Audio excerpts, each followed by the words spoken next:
Representing Equity is a Northeast Pennsylvania business podcast that highlights regional business owners from marginalized and historically underrepresented groups. This podcast is a means of not only amplifying these businesses, but also raising awareness of some of the hurdles and concerns underrepresented businesses face here in Northeast PA. This podcast is sponsored by the Wilkes-Barre Connect program, the entrepreneurial and economic development arm of the Greater Wyoming Valley Chamber of Commerce.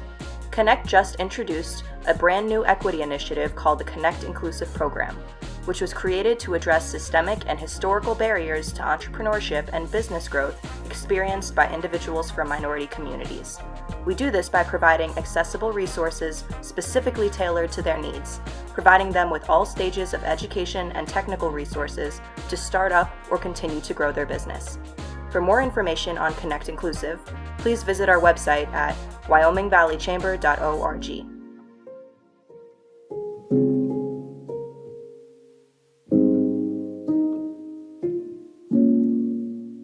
Well, welcome back, everyone. Today, I am here with Lakeisha Denson of Beyond the Pond Photography. Hello, how are you? I'm wonderful, and yourself? I'm hanging in there, doing well. So this podcast, again, is Representing Equity, where we're taking a look at business owners in the Northeast Pennsylvania region who are from underrepresented backgrounds and hearing their story, talking about how they got into business, and sometimes what, when we talk about equity and representation, what it means to be someone from one of these backgrounds trying to run a business in a predominantly white community. So tell us a little bit about Beyond the Pond Photography and what do you do? So Beyond the Pond Photography started in 2016 in Newark, Delaware. Okay, all right. Came out of a situation with a former job that I had. And I reached out to a photographer that was in the area just to kind of get underneath her wing, learn a little bit about the industry. Then after a while, I went ahead and just launched my own business. I do weddings and portraits and engagements. I've done events, but yeah.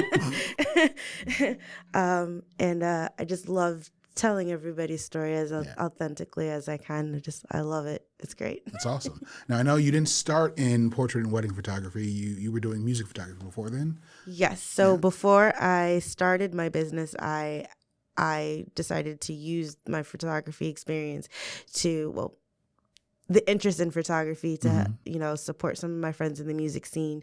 So they would have shows that would pop up around the area, and I'd bring my camera and do a little click of their, of their shows and stuff like that to support them. I started a small music blog. I got injured at a show. Oh, wow. I was like, okay, I need a more controlled environment.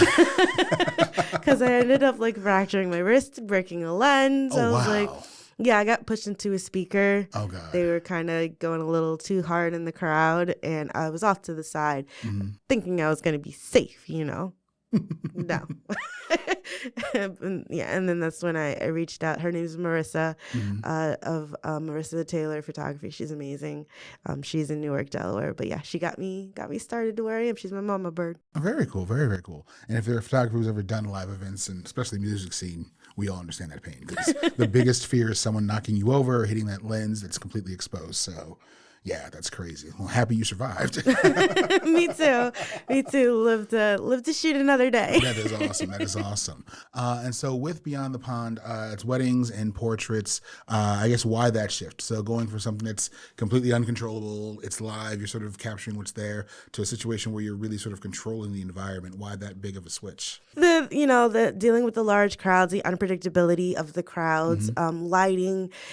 For music photography, whether you're at a small venue or a large venue, the lighting is atrocious. And it's great for visuals, you want to enjoy the show and everything, but it's hard to get great pictures sometimes, especially in venues that don't allow you to use flash, which I can understand. Performers don't want that stuff going off in their eyes and everything. But I chose weddings and portraits because I like people. I like people. Some people ask me, oh, do you do maternity? Yeah, I'll do maternity photos, but you won't catch me doing newborn photos just because babies are so delicate. You know what I mean? And that requires a special touch, which Marissa has. She's literally the baby whisperer. I've when I started with her, I'd go to her sessions, I'd assist her setting up. She'd let me take a few shots, just practice, you know what I mean? But oh my gosh, I tell you, you have to have a touch when it comes to newborn photography. Yeah. I can't do it. I'm too terrified to handle somebody else's kids. I don't have kids, so Yeah, no, I get that. And pets are different, and I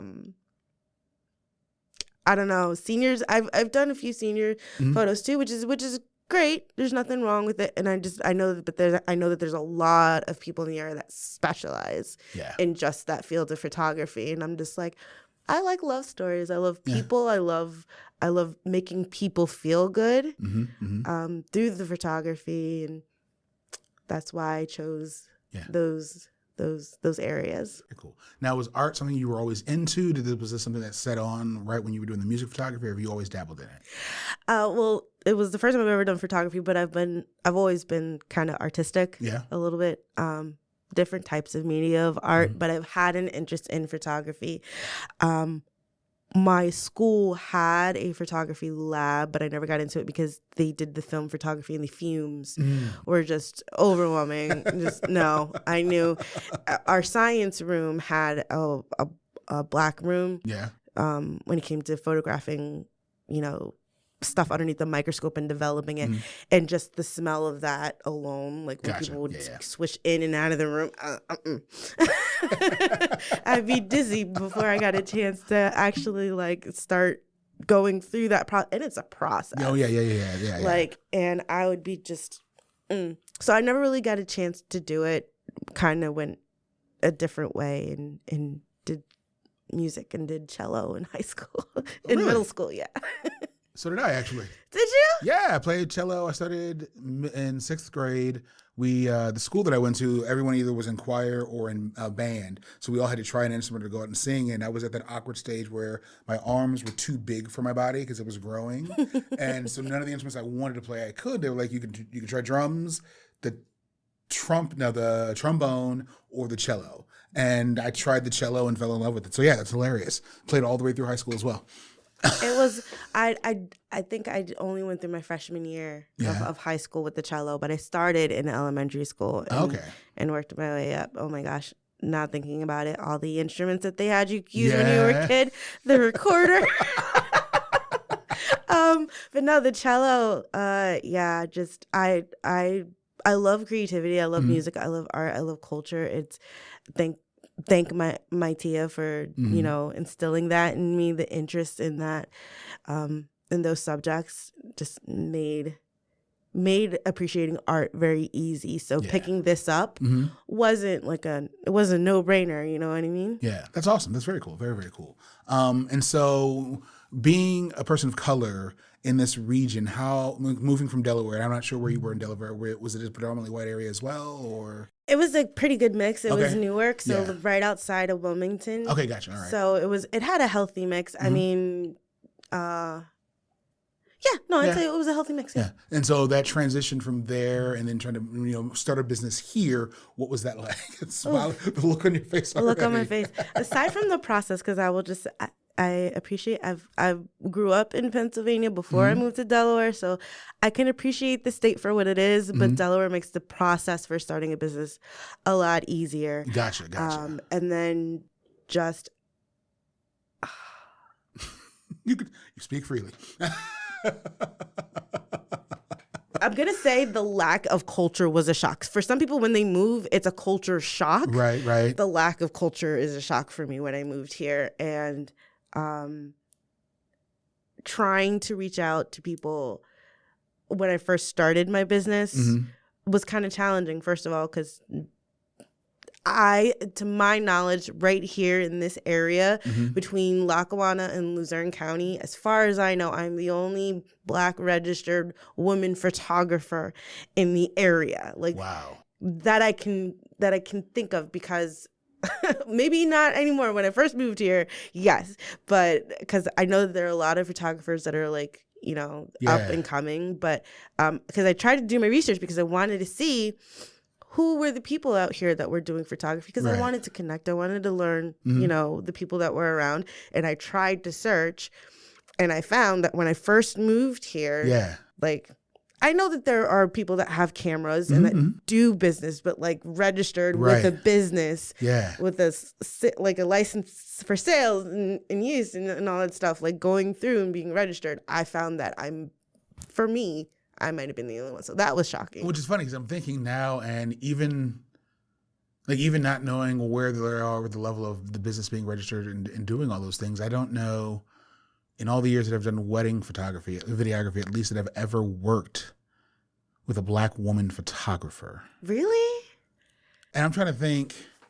The funny thing is, though, but that's across multiple states, though, because I lived in Michigan and did wedding videography there for about 4 or 5 years. And I'm not lying. I don't know that I've ever worked with a Black female photographer. Maybe as an assistant, but not a shooting assistant. See that right there? It's just wow. Wow. It speaks volumes, right? I've never really tried to think about it, and that's like 20 years of wedding videos. And not that clearly they exist, you exist. But like that's really interesting to think about that. I don't know that I've ever. Wow, sorry. So I've joined a few groups for Black women photographers that are all across the country, all across the world, actually. And I know that there are obviously those of them in Pennsylvania, in the state of Pennsylvania, they exist, but here in the area. So I just tried to start reaching out to who I could. I'd met you. Yeah. We met at Black Scranton, I believe, right? Yes, the block party the one year. I met Jason Oliver Photography. Who's going to be on the podcast as well.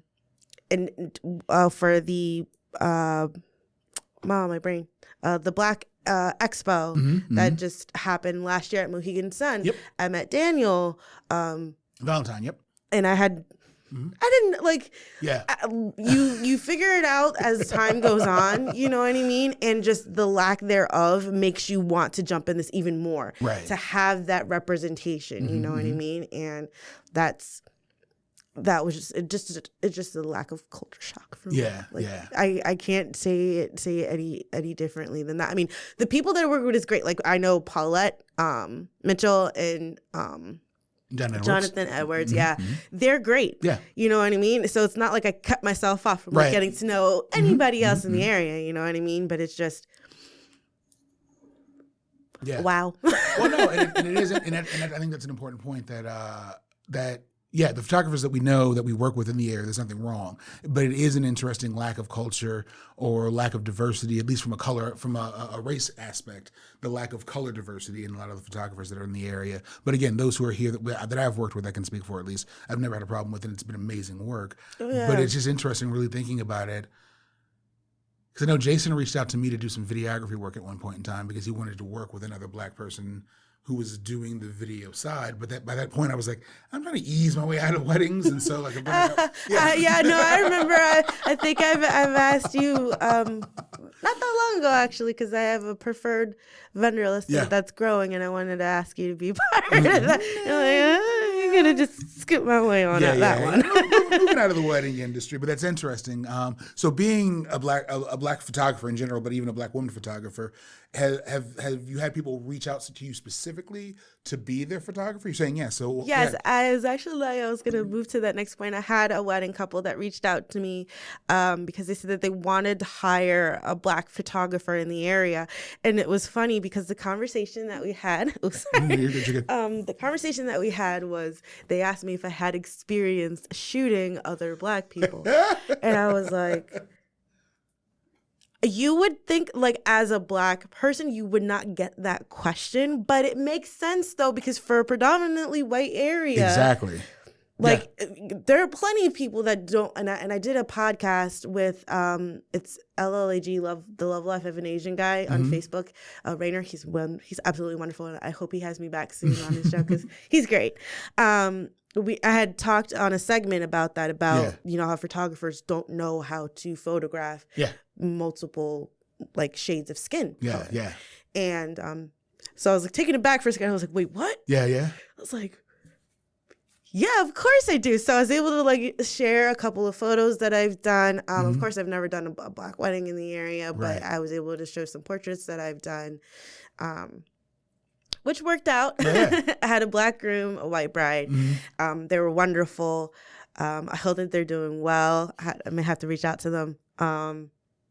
But they expressed specifically that they wanted to work with a black photographer in the area, and they liked my style and went from there. And that was the first time that I've had somebody vocalize and say, I reached out seeking you on purpose. That's crazy. Not just happenstance. You just popped up. Right. No, we were actively searching. Yeah. And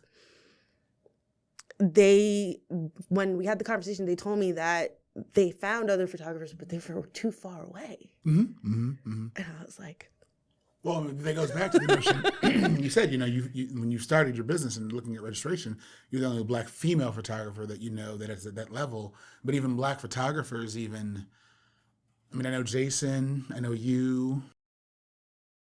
I'll be very honest. I think the three of us are what I know off the top of my head. Yeah, like I'm sure. Well, and Daniel in my mind. Oh yeah, no. Yes.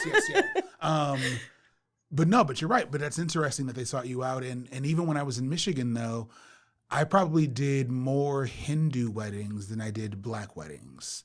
But I was also booked. I was working with another company at the beginning of my time in Michigan. So that was booked through Bo, who was white, but who knew a large, diverse group of people. But even when I struck out on my own, I think of the weddings I did, there were only 2 or 3 that were black weddings. The rest of them were white. And so it's a legit question, because you could start a photography business if your locale isn't diverse and multi-ethnically cultured. It's not the lack of you wanting to shoot those weddings. Right. They just not be getting married in the area. They may be, legitimately here, you go to Philly, you go to New York, you can go to Allentown, like there's more diversity, there's more culture. That may be where folks go in and get married. In NEPA, it's barns and churches. Yes, absolutely. I hate to jump off like launch it and say yes, but you're right. It's barns and churches. You're absolutely right. And the fact that they asked me, again, it was a shock at first, but it made sense, especially just because of my portfolio. Yeah. You know what I mean? Like my portfolio does not scream. Right. I shoot black people. Yeah. You know? Yeah, I know. We're just gonna keep saying it, and it'll only get taken one way.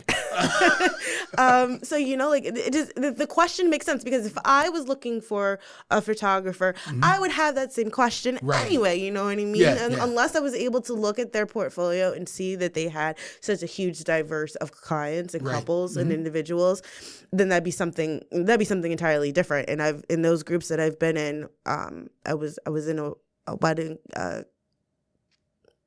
A few photography groups, and we touched on diversity and education and all of those things. Yeah. And I know a bunch of people that are doing really great things right now, especially with visibility and representation and education. And they just all have kind of just contributed and driven me to want to, contribute to the growth of equity when it comes to situations like this. No, that's awesome. Well, but I think it's important too as well. I mean, just when I was teaching, we would talk about the Shirley card and how Kodak originally didn't know how to expose for dark skin tones, but intentionally didn't know how, because they didn't see any value in capturing the memories of black families.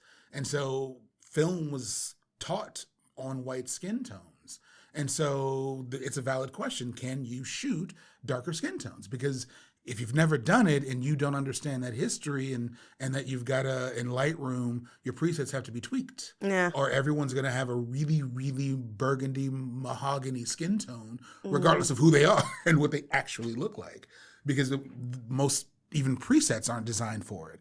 And so it's a legit question. The flip would be, and I know my answer to this, when you shoot black weddings or portraits, do they get bumped up on your demo and portfolio site just so that they're there, regardless of whether or not it's something that you're truly proud of? Truly proud of? And look, you're truly proud of all your artwork. Right. Like all of my, I'm proud of everything. But your portfolio is the upper echelon. So yes, anytime, with this wedding that I did, and I believe I did that wedding in 2019. It's there. Yeah. It's on there. It's on the front of my website. It's down at the bottom.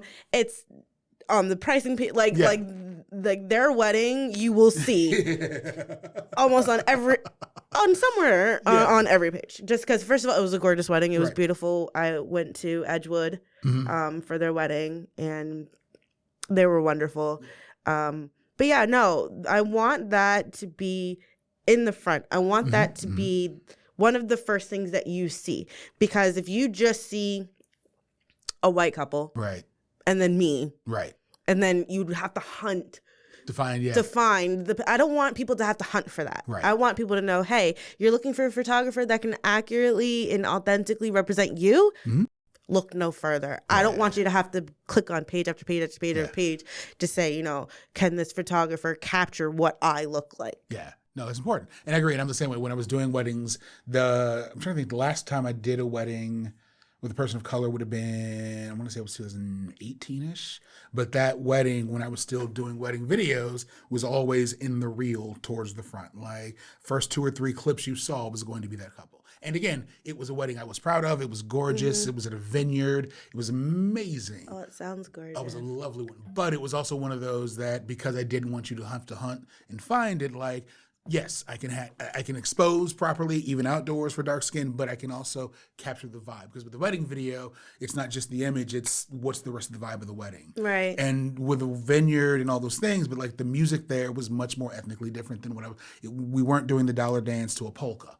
You know, and so when putting the video together, it's a very different approach because there's more culture there. And I literally had a list of songs that I could pull through from most weddings and know, this is amazing. It matched my wedding. I was like, yeah, because you all have the same music. But I had to have a different file when I was doing weddings that had a lot more culture in them, because even the musical selection from the DJ was going to be different, which meant how I edited and pasted the video was going to be different as well.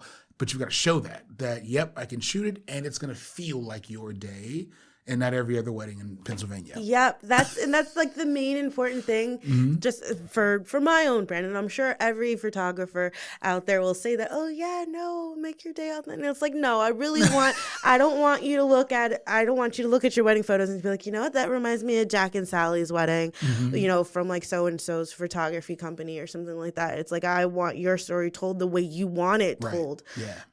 Because it's your day. That's super unique, and I'm gonna stop, like, you know, plugging myself like that. No, that's the whole purpose of this. I want you to plug yourself. Don't worry, you're gonna drop all your socials and where people can find you before we're done here. No, you're gonna plug yourself. I know you and Jason, was it 2 years ago? You did during Black History Month a photo series. I want to talk about that. Yes, the Black Diaspora shoot. So it was. I wanted to do something that would pull together, you know, people of color in the area. But I wanted to explicitly work with Black individuals. And so at first the thought was, originally before we decided to settle on the Black Diaspora, was to just, you know, do a styled shoot. Just a general styled shoot with Black models, Black hairstylists, Black makeup artists, like all these things. And it kind of did not fall into the right place with that, so we kind of had to like readjust it. So I reached out to Jason and I was like, hey, I want to do this shoot. I think it would be really great to have people in the community be represented, you know what I mean? And so he's like, great, yeah, sure. So Monica had the Johnny Pump. So we were able to use her space, which thank you for that. And I did have a Black makeup artist. Unfortunately, she couldn't make it because she had family responsibilities. Understand? I am. You got to take care of what you got to take care of first. Those are your responsibilities. So my makeup artist wasn't Black, but she was still a person of color. Yvonne is wonderful. Love her. And then we just started like kind of spreading out the word to see, you know, who would want to be interested. And while we didn't have as much engagement as we had hoped for, it was still great. It was fun. We had a great time. People showed up. People got their makeup done. The guys even had like a nice little coverage. Like it looked really great. So what the focus was on was showing you and yourself, your beautiful self. Nothing crazy, no glam, no none of that. Just you as naturally as possible and bring your flag. That was one of the things. Which was cool. Make sure you bring your flag. So we had the Dominican Republic. We had Jason is from Canada and Jamaican. So we had that. I represented Panama because my mother is Panamanian. My father is an African American. We had Haiti. Mm-hmm. Oh, Haiti. Oh, she was great. Oh, just because she came with this blue hair. Oh yeah, okay, I remember this photo. Yes, and she was just like, we were like, work it, girl. She was just like with her flag, like she was like ready to go to carnival. I was like, I loved it. Just it was so much energy and such a vibe. Mm-hmm. It was great. Yeah. I loved it. It was wonderful, and I want to do it again. And I just think that we need to just have a better setup for it and more time, because I think it was like kind of like, I really want to do something for Black History Month, but it's super last minute, so what can we do? You know what I mean? But I think with the proper planning, proper planning and everything, I think that we could really, really make it work. So maybe, Jason, if you're listening, and plan this for next year. We'll start right now. No, it was, I remember the Haitian woman as well, specifically that photo. But it was also one of the things that I thought was cool. And if you do it again, I hope you do that. We can find more photographers of color or however you want to do it, was that like you and Jason's style are very different. Mm-hmm. You're both successful wedding photographers, both Black wedding photographers, but your styles were vastly different in how you approach it. And that was the cool thing was seeing one day it was a post on Jason's wall and his take on this person, but then the next day you would post it and it was your take and it was the exact same person, the exact same setup, but your styles are so different. But that's one of the things I love about Black culture, is that you could line up 25 Black folks and let them do the exact same project, and their skin tones are going to be different, their cultures are going to be different. Mm-hmm.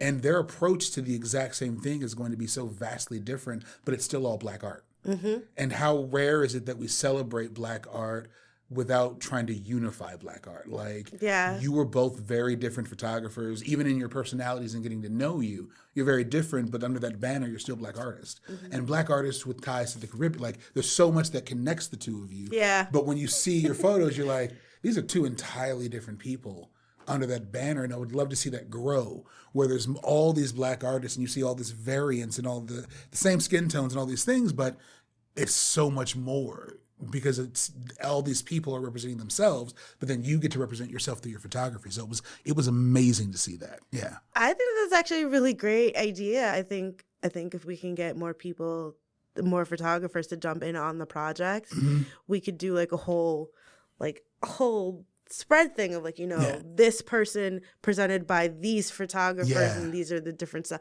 Because it's like that's like the thing with, like you said, like with Black art, like it's gonna be different. Mm-hmm. It's gonna be different. We may see everything, like we're looking at the same thing, right? The exact same thing, but how we see it is different, and that comes out through art. Yeah. No, I love it. So speaking of putting things on display, you're a photographer and now you're a magazine editor and producer. What's the title?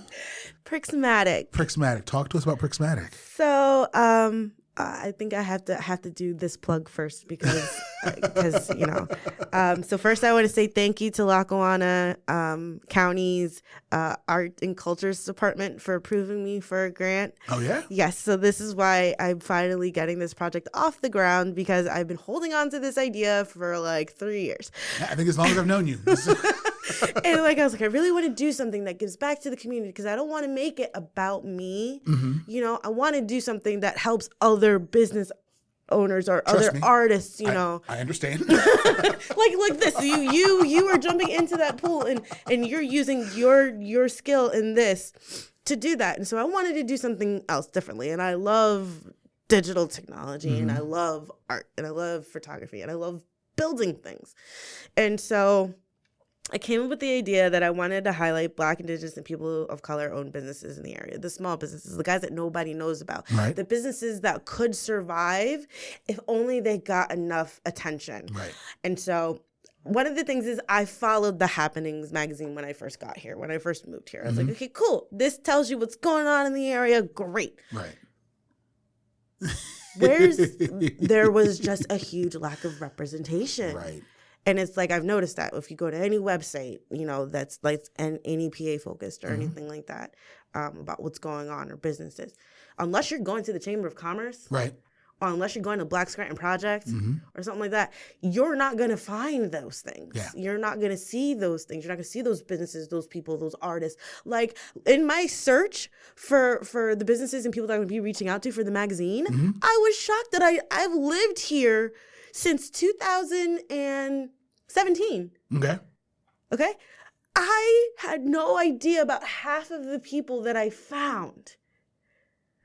And then you've got and then with Wilkes-Barre Chamber of Commerce doing this great thing with the Spark grant program. I think it's wonderful because now they're giving a lot of these small businesses an opportunity to shine now, right? And it's like, all right, you gave them that first step. You gave them that foundation. What's next? Yeah. How are they going to keep going? So I want to be that. I want to help be that gap. Yeah. I want to be like, you know what? Because everybody's online now and sharing all types of stuff. But I want people to be able to go one place and find everything that is just focused on Black, Indigenous, and people of color. Yeah. I don't want you to have to funnel through anything, search through anything, hunt around.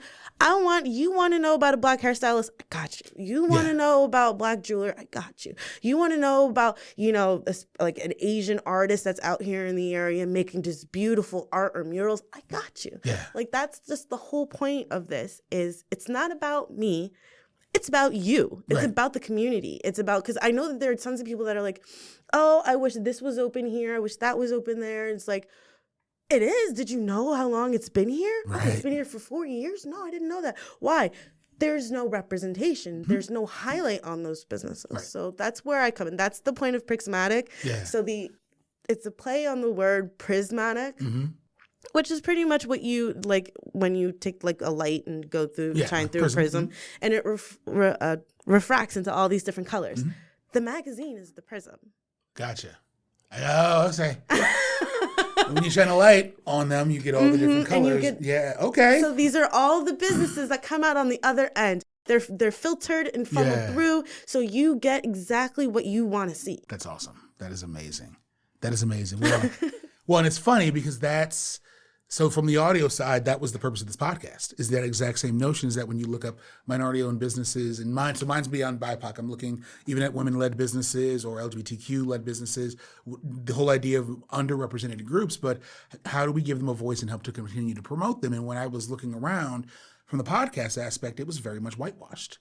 And so it was like, how do we uplift these other businesses? So I love that you bring up the Chamber, and this is the most childish plug, but they're underwriting this podcast. Like, that's the work that we're doing in this community, is that I went to the Chamber and said, I got this idea, let's do this. And so I think you're right that there are places to go and look, but it's not as on display as we would like it to be. So that you're doing the magazine and I've got this podcast, I think the work is there and being done to uplift a lot of these businesses. And so good luck to you with this, with the magazine. I cannot wait to see where this goes and how you highlight these businesses, because I know like you're listed on the Black Business Directory that's on Black Scranton's page, and a lot of businesses are listed there, but that's just that listing, right? And so that you're offering this digital magazine where I'm assuming there'll be photos as you're a photographer, but this entire write up about these businesses as well. Like, talk about what that can do for a business to be in a publication that's been edited and reviewed by other professionals.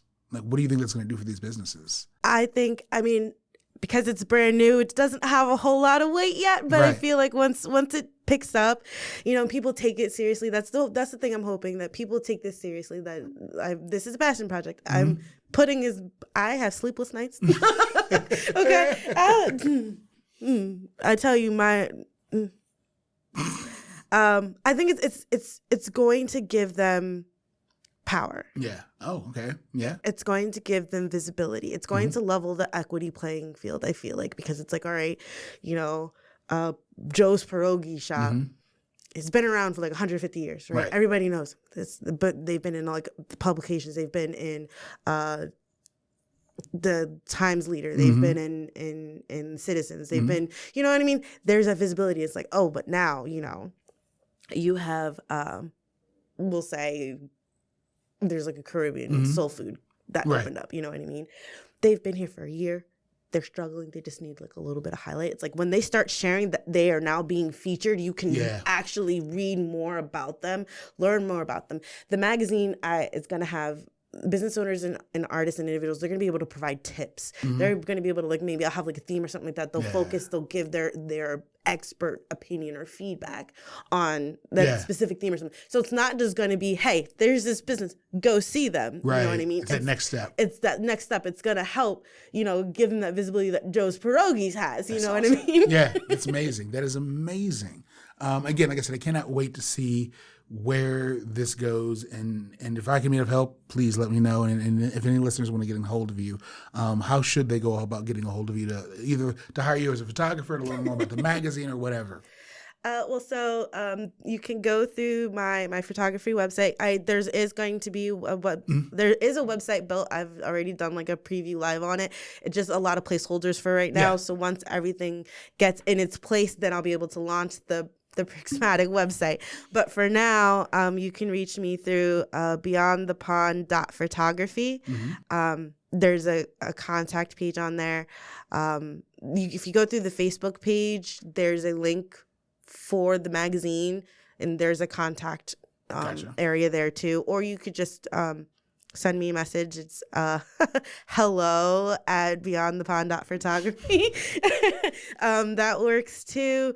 Prixmatic has a Facebook page. Prixmatic has an Instagram page and a Twitter page. Awesome. I'll share all those in the notes. So I am planning on creating a YouTube possibly, if I engage in any live interviews or visits or anything like that with businesses. Well, we're going to start with this first. No. Trust me, we'll eventually have video for this podcast, but right now we're going to get the audio down.